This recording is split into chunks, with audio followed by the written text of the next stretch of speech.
এবার ডাক্সের মাধ্যমে আমরা ঢাকা বিশ্ববিদ্যালয়ের শিক্ষার্থীদের বেশিরভাগ সমস্যার সমাধান করা সম্ভব।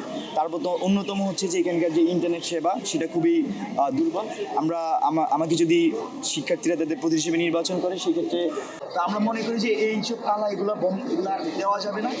আর আরেকটা বিষয় হচ্ছে প্রত্যেকটা হলে 2 জন মেডিকেল অফিসার মেয়েদের হলে বিশেষ করে নিয়োগ দিতে হবে। 1 স্টুডেন্ট 1 গ্রেড ধরে, কারণ আমরা দেখি যে ফার্স্ট ইয়ার সেকেন্ড ইয়ার এসে শিক্ষার্থী ডাবলিং করে, অনেকে আগে গণনা করতো, ফ্লোরিং করতো। তো এই অবস্থা আসলে একটা শিক্ষার্থী তার স্বাভাবিক জীবনযাপন করতে পারে না। সেজন্য এখানে প্রথমে আবাস সমস্যা সমাধান করতে হবে, এখানে পুষ্টিকর খাদ্য ব্যবস্থা করতে হবে, এখানে এনভায়রনমেন্টাল যে সমস্যাগুলো আছে সেগুলো সমাধান করতে হবে, একাডেমিয়াতে সংস্কার আনতে হবে, তারপর আবার ডাবলিং করতে হবে।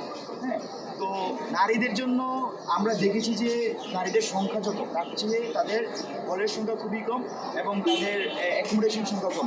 আপনি দেখবেন যে জগন্নাথ হলে রবীন্দ্র ভবন আছে, আপনি দেখবেন যে জাতির জন্য বঙ্গবন্ধু হলে সেখানে জুলাই স্মৃতি এক বিল্ডিং করেছে, শেখ রাসেল টাওয়ার আছে, বঙ্গবন্ধু টাওয়ার আছে, বিশাল বিশাল বিল্ডিং আছে।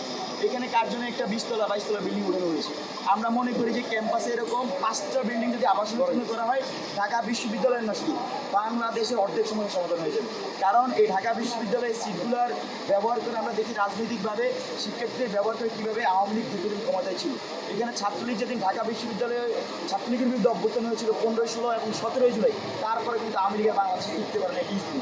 আমরা মনে করি ঢাকা বিশ্ববিদ্যালয়ের শিক্ষার্থীকে জিম্মি করে যে সিটের মাধ্যমে যে অপরাজনীতি করে সেটা যদি আমরা বন্ধ করে দিতে পারি চিন্তা করে, তাহলে ঢাকা বিশ্ববিদ্যালয়কে ঘিরে বা এই বাংলাদেশকে ঘিরে 50% যে ষড়যন্ত্র সেটা বন্ধ হয়ে যাবে।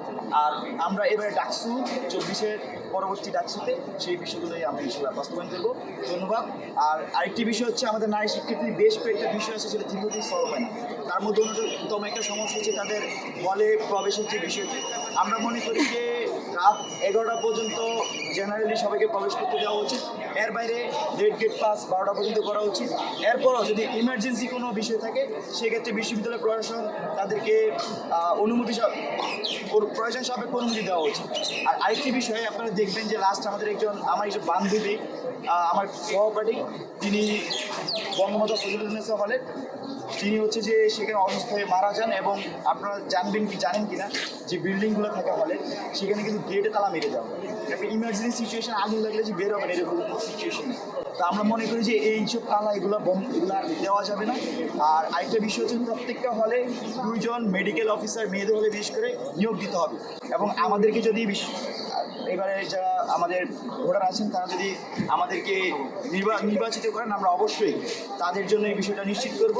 প্রত্যেকটি হলে একজন MBBS ডাক্তারকে মেডিকেল অফিসার হিসেবে নিয়োগ দেওয়া। মেয়েদের হলে নানা গাইনি সমস্যা মেয়েরা ছোটদের ভোগেন।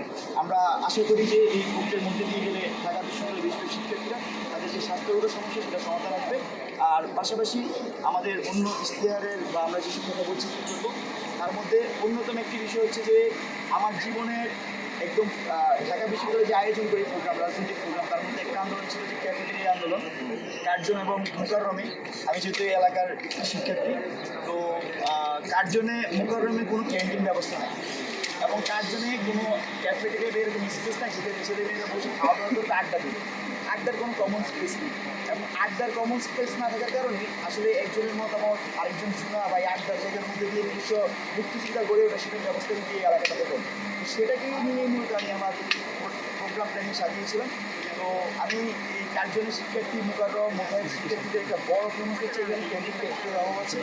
তো ওনারা যদি আমাকে চিন্তা করে মধ্যে প্রতিনিধি ছিল সেক্ষেত্রে সমস্যা সেটা হচ্ছে আমাদের খাবার ব্যবস্থাপনা ক্যাম্পাসে, সেটা আমরা এটা নিয়ে কাজ করেছিলাম দীর্ঘদিন। বিশেষ করে আপনার ফুড, এটা আইডিয়াটা হচ্ছে ফুড পয়েন্ট আইডিয়া। যেমন ঢাকা বিশ্বের প্রত্যেকটা হলে একটা করে ফুড পয়েন্ট থাকবে এবং যে কমন স্পেসগুলো আছে যেমন কার্জন, মোকাররম, কলা ভবন, এরকম যে কমন স্পেস TSC, এগুলো তো ফুড পয়েন্ট থাকবে এবং ওই ফুড পয়েন্টে মেনু থাকবে, নির্দিষ্ট মেনু থাকবে এবং একটা শিক্ষার্থী প্রতি মাসে 5,000 বেশি সেটা খেতে পারবে এবং শুধুমাত্র ঢাকা বিশ্ববিদ্যালয়ের শিক্ষার্থীরাই ওই যে কার্ড ব্যবহার করে সেটা খেতে পারবে। এবং সেখানে চাইলে বিশ্ববিদ্যালয় প্রশাসন একজন শিক্ষার্থীকে 30% করে ভর্তুকি নিতে পারেন এবং খাবারের মান নিশ্চিত করে সেই ব্যবস্থাটা করা যেতে পারে। এবং এটা খুবই সম্ভব।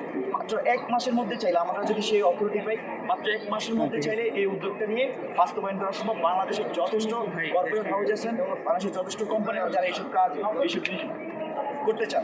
তো আমরা আশা করি এবার ডাকসুতে যে নির্বাচিত বিশ্ববিদ্যালয়ের শিক্ষার্থীরা তাকে নির্বাচিত করবে, যারা তার এই সমস্যাগুলোর যথাযথ সমাধান নিয়ে আসতে পারবে এবং সুনির্দিষ্ট আবাসিক শিক্ষার্থী এবং এখানকার যে মসজিদ আছে সেখানে আমি নিয়মিত জুমার নামাজ আদায় করি। তো আজকে পবিত্র জুমার দিন এবং সেই আঙ্গিকে আজকে এখানে নামাজ পড়া এবং নিয়মিত আমি তো আমার বন্ধু, ছোট ভাই, বড় ভাই হলে তাদের সাথে পরিচিত এবং সেই কথা বলি। আমি তারই অংশ হিসেবে আজকে হলে আছি। তো আর আরেকটা বিষয় আপনারা জানেন যে ডাকসু নির্বাচন সামনে আসছে। তো ডাকসু নিয়ে নানা ধরনের প্রশ্ন আপনাদের শিক্ষার্থীদের, তবে আপনাদের মাধ্যমে একটা জিনিস জানাতে চাই, সেটা হচ্ছে এবার ডাকসুর মাধ্যমে আমরা ঢাকা বিশ্ববিদ্যালয়ের শিক্ষার্থীদের বেশিরভাগ সমস্যাগুলো সমাধান করা সম্ভব। তার মধ্যে অন্যতম হচ্ছে যে এখানকার যে ইন্টারনেট সেবা সেটা খুবই দুর্বল। আমাকে যদি শিক্ষার্থীরা তাদের প্রতি হিসেবে নির্বাচন করে সেক্ষেত্রে সেখানে আমরা ফ্রি ইন্টারনেট সার্ভিস নিয়ে আসতে পারবো, স্টারলিংক নিয়ে আসতে পারবো। এবং স্টারলিংক কেফ যদি ফ্রি করে দেয় এখানে, সে যে ইন্টারনেট ব্যবহার করছে তার 10 টাইম স্পিড বা 15 টাইম স্পিডে সে সেটা ব্যবহার করতে পারবে। আর আরেকটা জিনিস হচ্ছে খরচের যে হিসাবটি, একটা রাউটার থেকে 100 জন ব্যবহার করতে পারে, তার জন্য খরচ পড়ে মাত্র মাসিক 4,000 টাকা, তার মানে মাথা প্রতি 40 টাকা। সেটা চাইলে বিশ্ববিদ্যালয় থেকে ভর্তুকি আনা যায়, সেটা চাইলে স্পন্সর আনা যায়। সোজা কথা বলতে গেলে একটা ফ্রি সার্ভিস ইন্টারনেট এবং সেটা হাই স্পিড ইন্টারনেট ঢাকা বিশ্ববিদ্যালয়ে প্রোভাইড করা সম্ভব। এবং আমাদেরকে যদি নির্বাচিত করে আমরা অবশ্যই 1 মাসের মধ্যে সেটা বাস্তবায়ন করব।